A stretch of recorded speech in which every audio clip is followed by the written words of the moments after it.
Hi friends, ఎలా ఉన్నారు? బాగున్నారా? నేనైతే బాగున్నాను. మీరు కూడా అంతా బాగున్నారని అనుకుంటున్నాను.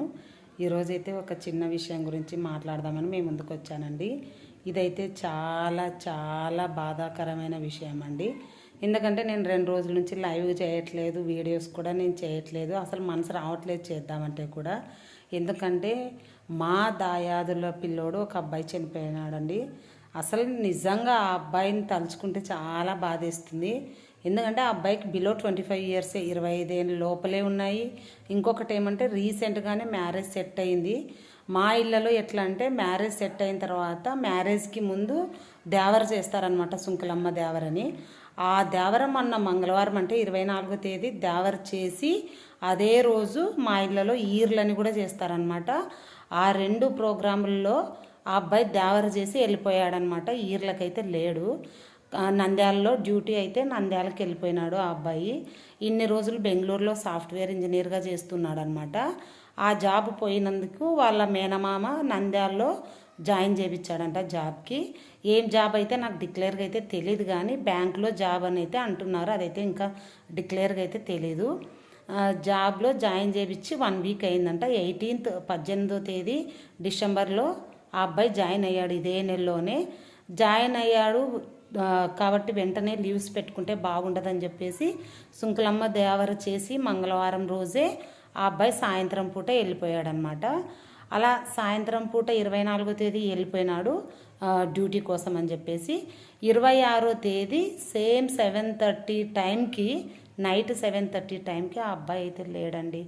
చాలా చాలా చాలా చాలా బాధాకరం అండి. ఎందుకంటే ఆ అబ్బాయికి ఆల్రెడీ పెళ్ళి ఫిక్స్ అయింది. ఫిబ్రవరి 7, 8 పెళ్ళి అని కూడా ఫిక్స్ చేశారు. ఇంకొకటి ఏమంటే ఆ అబ్బాయి వచ్చేసి వాళ్ళ మేనమామకి భార్య చనిపోతే ఆ అమ్మాయికి తల్లి లేదు కదా అని చెప్పేసి వాళ్ళ మేనమామ కూతురునే ఆ అబ్బాయి అయితే చేసుకుంటూ ఉన్నాడు పెళ్ళి అయితే.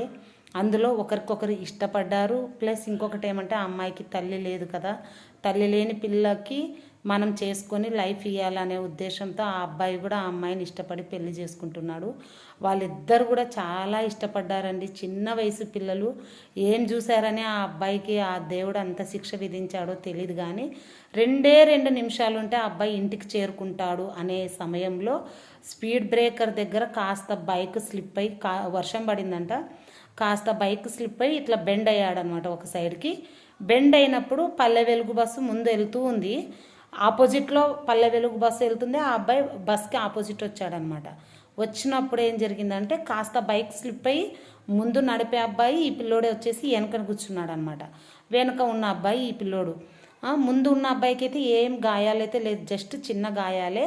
ఈ ఈ అబ్బాయి ఇట్లా బెండ్ అయ్యే లోపల ఆ బస్సు వెనక టైర్లు ఉంటాయి కదా, అవి వచ్చేసి ఈ రైట్ సైడ్ ఈ ప్లేస్లో ఆ అబ్బాయిని టచ్ చేసి వెళ్ళాయండి. ఆ పీస్ అంతా కూడా ఈ విధంగా అంటే లొత్త పడిపోయిందనమాట. ఈ స్టిఫ్గా లేదు, అంతా పీసెస్ లాగా లోపలే డ్యామేజ్ అయిపోయి చెవులో నుంచి కూడా వెనక సైడ్ ఇట్లా గాయం, లోపల ఏం జరిగిందో తెలియదు కానీ చెవులో నుంచి బ్లీడింగ్ అయిపోయింది. ఇదంతా కూడా లొత్త అయిపోయిందండి. స్పాట్ డెడ్ అయిపోయాడు. అస్సలు నిజంగా అంటే ఆ అబ్బాయి చనిపోయాడని తెలిసిన వెంటనే ఊరంతా విలవిల్లాడిపోయిందండి.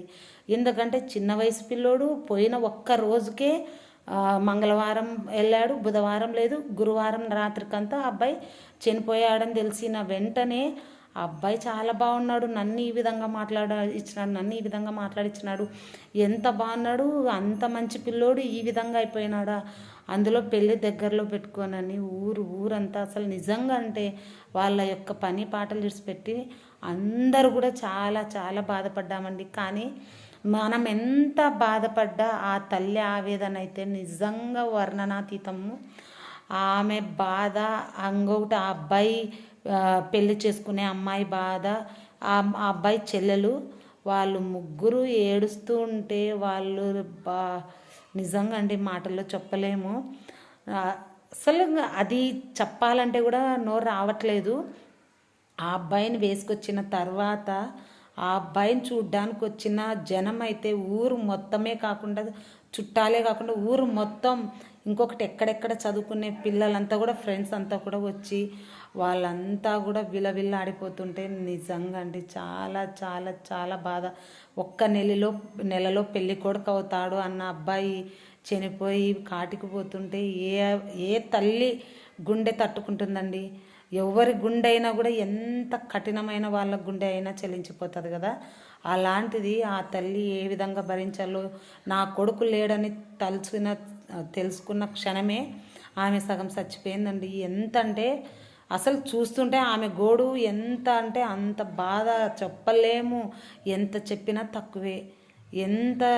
ఎవరెంత చెప్పినా ఆమె కడుపు కోత తీర్చేకి దేవుడు ఏ మందు వేసి ఏం మాయ చేసి మాయ కొడతాడో మనకైతే తెలియదు. కానీ ఆ గాయాన్ని ఎలా మాన కొడతాడో తెలియదు. కానీ నిజంగా అంటే దేవుడైతే ఆమెకి తీరని కడుపు కోత అయితే విధించాడండి. ఆ అమ్మాయి కూడా పెళ్లి పీటలు ఎక్కిపోతున్నాను, నేను ఇంకొక నెలలో పెళ్లి చేసుకొని మా బావని హ్యాపీగా ఉంటాను అని ఎన్నో ఆశలు కోరికలు పెట్టుకుంటుంది. ఆ అబ్బాయి కూడా అదే విధంగా ఫీల్ అయింటాడు. కానీ ఇప్పుడు చూడండి ఏ విధంగా దేవుడు శిక్షించాడో. అసలు ఎంతోమంది చెడ్డవాళ్ళు, లేదంటే ఎంతోమంది మెత్తగా ఎన్నో రోగాలతో బాధపడుతూ దేవుడా నన్ను తీసుకెళ్ళెళ్ళు అని బాధపడే వాళ్ళు చాలామంది ఉంటారు. కానీ అలాంటి వాళ్ళని విడిచిపెట్టి దేవుడు ఇంత చిన్న వయసుకి ఏం చూశాడని దేవుడు ఇంత శిక్ష విధించాడో ఆ అబ్బాయికి, ఆ అబ్బాయిని చేసుకునే అమ్మాయికి, వాళ్ళ అమ్మకి అసలు దేవుడికే తెలియాలండి. ఆ లీలలు అయితే మనకైతే అర్థం కాదు. కానీ మనం ఎంత బాధపడినా ఎంత ఏడ్చినా ఆ అబ్బాయి అయితే తిరుగురాని లోకాలకైతే వెళ్ళిపోయాడు. కానీ వాళ్ళ అమ్మ యొక్క కడుపు కోత అయితే తీర్చలేనిది. వాళ్ళమ్మ వాళ్ళ నాన్న వాళ్ళంతా బాధపడుతుంటే దేవుడు ఏ విధంగా వాళ్ళ యొక్క మనసుని మళ్ళీ ముందుకు మంచిగా తీసుకెళ్తాడో అనేది భయం వేస్తుంది అనమాట వాళ్ళ యొక్క బాధను చూస్తే. కానీ ఎలాగైనా కూడా వాళ్ళ ఆ బాధ నుంచి త్వరగా కోలుకొని మంచి జరగాలని మనస్ఫూర్తిగా కోరుకుంటున్నానండి. Bye friends.